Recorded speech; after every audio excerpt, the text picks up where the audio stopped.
Do you feel beaten down by life? Or that life feels like a downward spiral of negative events? The Courage to be Disliked will reframe your perspective on life and your place within it in a life-changing way. This is my favorite self-help book of all the ones that I have read. This video will outline the key points in a few minutes. The authors of The Courage to be Disliked draw on the ideas of the psychologist Alfred Adler, who believe that people are not determined by their past experiences or their current circumstances, but rather by the choices they make in the present. They argue that happiness is a choice that we can make every day, by focusing on what we can control and finding joy in small things. For a similar take on this concept, watch the video on the power of now.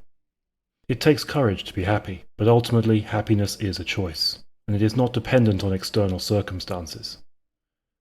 This book takes the form of a dialogue between a philosopher and a young man. The choice of the dueling perspectives, which can initially feel a bit off-putting to read, is worth it.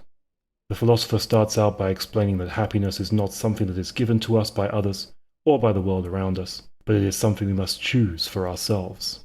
The young man is full of negativity about his circumstances and his personality, which he sees as holding him back from being happy. The philosopher asks what is making the young man feel so stuck. He could choose to alter his personality if he wished. The young man pushes back on this by saying that his life has led him down this path, and how could it be so easily altered? The counterpoint is probably the strongest of the whole book.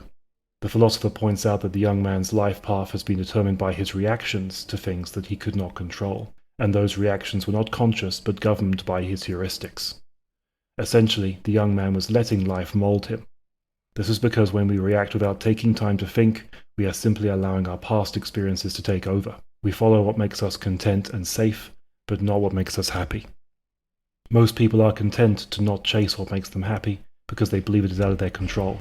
They believe this because they never stop to think that they could easily alter their behavior and change how the uncontrollable elements of their lives affect them. If we are introverted, it is within our control to become extroverts. It won't go smoothly from the start, but it can be done. The reason why people do not do this is because lamenting their less than ideal lives is easier and safer than the unknown of massive personal change. So we let what is safe rule our lives rather than what could make us feel happier. If you are facing difficult circumstances, such as a job loss or a health issue, instead of dwelling on the negative aspects of the situation, choose to focus on the things that you can control, such as your own thoughts and actions. You may find joy in spending time with loved ones, pursuing a hobby, or practicing mindfulness. By choosing to be happy in the present moment, despite your challenges, you can experience a sense of inner peace and contentment. For larger life changes, or even reinventing yourself completely, focus on this happiness and the future potential happiness, and use it to guide your actions instead of what is safe. Take responsibility for your own well-being, and recognize that happiness is not something that can be given to you by others, rather a choice that you can make for yourself.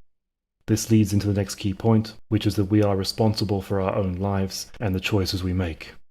We have the power to change our circumstance, and this means that we have the responsibility to change our life by altering what we can alter. If you let these things slip, then you are no longer able to change the direction of your life, and circumstances will rule you. Don't slip into this behavior. A person can break free from a cycle of addiction or negative behavior by taking ownership of their actions and making the decision to pursue a healthier, happier life. An example of this might be a person who is unhappy in their job and wants to pursue a new career. They must take responsibility for their own happiness by taking action to find a new job, rather than waiting for something else or someone else to make the change for them. Unhappiness is a natural and necessary part of life, and it's not something to be avoided or feared. A person who accepts and acknowledges their feelings of sadness and grief and uses them as an opportunity for growth and self-reflection will eventually be happy again. We should embrace our feelings of sadness and grief, rather than trying to avoid them or suppress them. Accepting our own unhappiness can lead to personal growth and greater self-awareness. An example of this might be a person who has experienced a significant loss, such as the death of a loved one. Rather than trying to hide their grief and put on a brave face, they allow themselves to feel the pain and work through their emotions, which can lead to greater resilience and inner strength. This also works for changing our circumstances. The sadness we may feel about our lives should be what pushes us to change, even if changing is scary. Further encouragement comes from the next key point. Perfection is an unattainable goal, and it is more important to embrace our flaws and imperfections.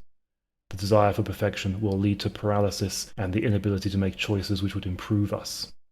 By accepting ourselves as we are, we can cultivate greater self-acceptance and self-esteem.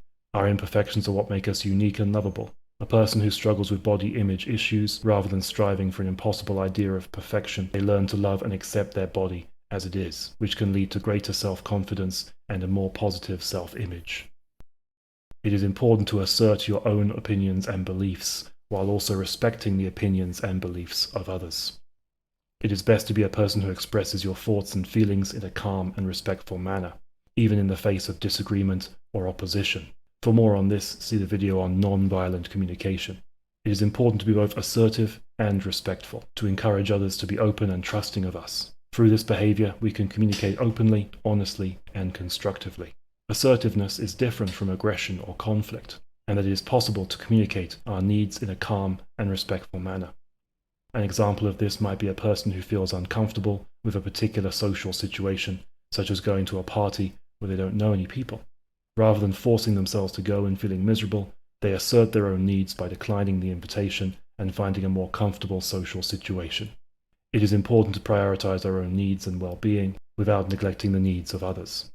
Rather than pushing yourself to the brink of exhaustion, you should prioritize self-care and take time for yourself. This can help you recharge and be more present for your loved ones and significant others in the future.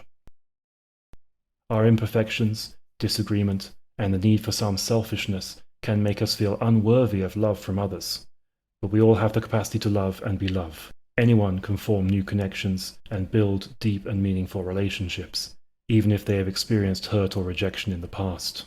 Fear often stems from a belief that we are not worthy of love, or that we will be rejected if we show our true selves. Allowing ourselves to be loved requires courage and vulnerability. An example of this might be a person who struggles with trust issues in relationships. Rather than pushing people away or sabotaging their relationships, they work to overcome their fear of being vulnerable and allow themselves to be loved, which can lead to greater intimacy and connection. Finally, the other most important point of the book is the need to maintain happiness.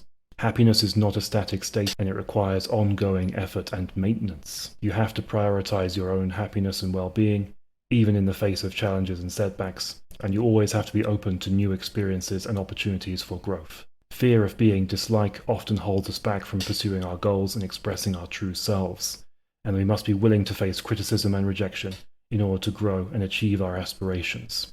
By accepting the possibility of being hated, we can become more resilient and confident in our own beliefs and values.